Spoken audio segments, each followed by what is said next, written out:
Hey everybody, Adam Davidson, RadCast. It's Friday, February 14th, 2020. Happy Valentine's Day. Let's get to Mark chapter 7, verse 24 and following. Jesus left the place where he was at and went to the vicinity of Tyre.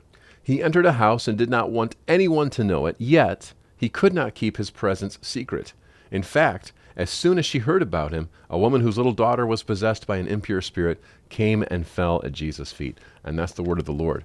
Short couple of verses, right? You know what stands out to me like a sore thumb? That one verse in the middle. He didn't want anyone to know it, and yet he could not keep his presence secret. Now there's a conundrum.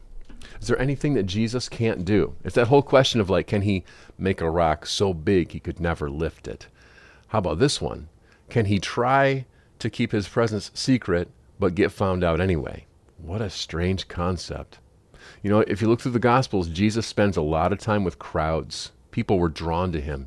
He was teaching words of life. He was healing people. He was feeding people.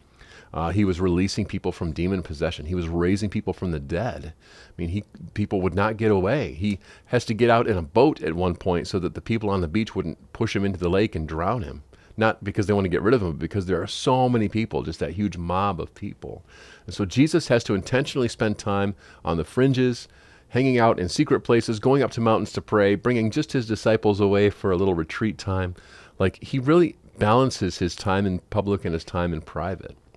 It would appear that the time that Jesus spends in private with his Father automatically flows into his time with other people. And other people know him as something different. What Jesus doesn't have to do is pre-announce his coming. He doesn't have to send out posters. He doesn't send out a crew of people to prepare the way. I mean, all he has to do is go from here to here, and everybody knows it, and everybody's drawn to it. And even if he tries to do it on the fringes in the secret place with the trench coat and the hats, just so he can kind of sneak around, it doesn't work. Is there anything Jesus can't do? So I was thinking about how that really is a great model for our faith. You know, like, we want to be the presence of God, not in a holy, better than other people way, but in a way of like love and grace and maybe even healing and certainly words of life and hope and encouragement.